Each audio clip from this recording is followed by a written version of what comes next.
I'd like to thank a large number of people who have made this book possible, bringing it and brought it into being. Quadrant, of course, who have, I suppose, taken a gamble publishing it, but have shown some courage in doing so. Quadrant has, after all, for a long time been a shining light in the area of political courage. I'm grateful to my wife and family for the support they've given me in writing it and for their help. But the backbone of the book and the people who deserve the greatest thanks are the old diggers who came forward with their stories. And unfortunately, some of them have passed away now, but because the book's been a very long time in the writing, but I'd like to thank them very sincerely. Why has it taken a decade to get this book published? I think some publishers were scared to touch it, and the Australian publishing industry is quite small anyway, and I think we all know it takes quite a long time to get anything published in Australia. I also have books published in America and they come out 10 times faster. How did you end up along this line of research?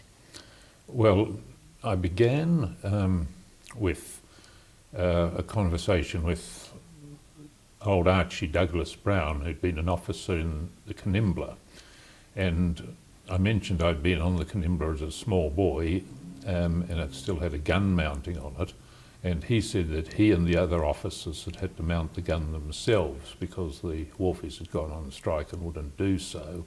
That was the germ of the idea. Then I asked various other ex-servicemen what experiences they had, and I began to see that it was a huge nationwide thing that had been suppressed, really. How did you confirm that these stories were authentic? Okay, well, some of the informants I knew personally, I knew for a long time, and I mean, there were people like Sir Charles Court and Brigadier Brathwaite, who I don't think were wild romancers, but the best I could do otherwise was to insist in every possible case that the servicemen gave their numbers so that it can be checked anyway. What was the most remarkable part about your research? Well, the personalities of the men, of the old diggers that came through. I mean, some of the letters are a bit rough-hewn and a few spelling and grammatical mistakes, but they're obviously very admirable men. What about the worst things that you discovered along the way? Well, I think one of the most contemptible strikes was one in 1945 when a British aircraft carrier, HMS Speaker, was coming to Sydney carrying back people from Japanese prison camps who had been in the prison camps for years, hadn't of course seen their families, many of them in poor physical condition, and the wharfies went on strike and refused to let the Speaker berth. In another case, 18 Vultee Vengeance aircraft with 36 crew members were killed because when they flew into an electrical storm, the wharfies had pinched the radar valves, and the radar couldn't go on to guide them home. In another case, the Battle of Milner Bay is of course quite famous in the annals of Australian history. It was the first major defeat inflicted on the Japanese on land. The Australians fought it without heavy artillery because the wharfies failed to or refused to load the artillery unless they were paid a multiple of the going wage. Finally, Americans shot the locks off the guns and loaded them onto a ship called the West Cactus. But by the time they got to Milner Bay, the battle was over. Similarly, searchlights and anti-aircraft guns were held up in the midst of the battle. But there were many cases like this, every cruiser in the Australian Navy was subject to sabotage or strikes. There was a ship called the Westralia, which was going back and forth to New Guinea, and there seemed to be, the Tasman, and there seemed to be strikes and hold-ups on that every time. There were at least 2 cases where the wharfies deliberately wrecked aircraft. They were being slung out of, in one case they were being slung out of the ship's holds by cranes, and the wharfies deliberately failed to unbolt them so they were torn in two. And in another case they dropped aircraft engines from a great height. When the Australian commandos went to Timor to become Sparrow Force, the wharfies in Darwin wrecked their radio sets by throwing them into the holds of the ships, but there were a great variety of things. What did you think when you were uncovering these stories of wharfies holding our troops to ransom? Well, it was... Did it make you angry? Yes, I suppose so, but I mean, I'm a journalist. It was, I was uncovering a story. There are a few things in it that surprised me. For example, there's a mythology that when Germany invaded the Soviet Union, the Communist Party switched from opposing the war effort to supporting it. It wasn't as clear-cut as that. In fact, after Germany invaded the Soviet Union, the number of wharf strikes increased. Now, and strikes on the coalfields.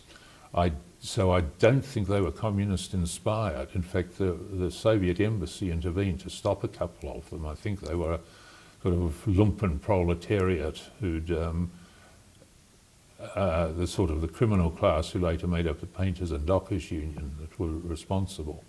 Have the wharfies been held accountable for any of these actions? No. And never will be? Well, no. I mean, the people who were personally involved are probably dead now. It's a long time ago. But even during the war, they weren't held accountable. Whereas, of course, if they'd been in Soviet Russia or Nazi Germany, they would have just been shot on the spot. Who knew about these stories?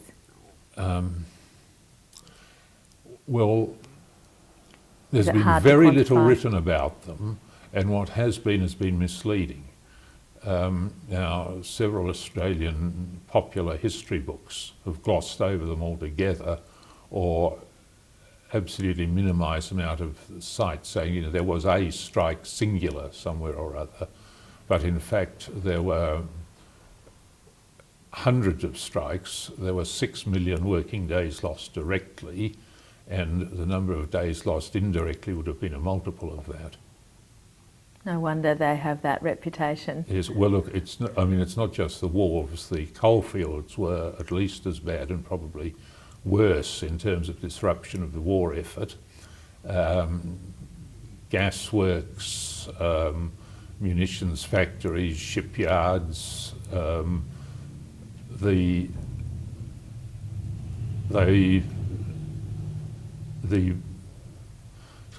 places with the best efforts were probably the aircraft factories, and the ones that were least into the very destructive old-fashioned trade union culture. Did you find it hard to retain your objectivity? Well, I don't know. I mean, was it hard not to write coloured by how you were feeling about what you were hearing? Well, I suppose the writing does get a bit colourful at times. What do you expect the reaction will be once the contents of your book become widely known? From the left, I expect Totenschweig, death by silence. I don't expect. I expect they'll try and ignore it. Of course, that doesn't cover the whole of Australian journalism or publishing. There'll be, I think I'm hoping that some people will review it. I mean, it's Quadrant's bringing it out, and I imagine Quadrant will advertise it. I have a column in the Spectator fairly regularly, a book review, so the Spectator may review it, and various other people. I mean, I know people in journalism, but I do find with book reviewing, you've got to call in favours to get a book done. I guess what I'm asking is, you know, given that we will see reviews of it, what do you think the public's reaction will be? I don't know. They may be angry, but I mean, it all happened a long time ago. Are these stories you think people need to know? I think people will be surprised.